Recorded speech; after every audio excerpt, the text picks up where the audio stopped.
క్రియల ద్వారా మనము రక్షింపబడట్లేదు, క్రియల ద్వారా మనం ఆశీర్వదించబడట్లేదు. కానీ క్రియలు ఎందుకు చూపించాలి? దేవుడు ఏదైతే ఇచ్చాడో అది అనుభవించడానికి కొరకు మనము క్రియలు చూపించాలి. హల్లెలూయా. అలాగే మన క్రియల ద్వారా వేరే వాళ్ళు ఆశీర్వదించబడడానికి మన క్రియలు కనిపించాలి. అలాగే మన క్రియల ద్వారా దేవునికి మహిమ వచ్చేటట్టు మనము జీవించగలగాలి. హల్లెలూయా.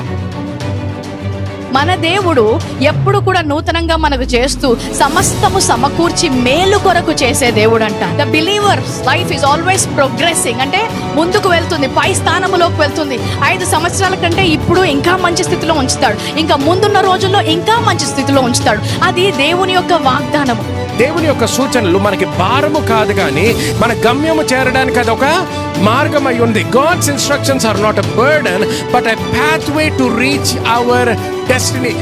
ప్రతిసారి కూడా దేవుడు తనని ప్రేమించిన వారి కొరకు దాచి ఉంచిన మేళ్ళు ఎంతో గొప్పవి అంట. హల్లెలూయా.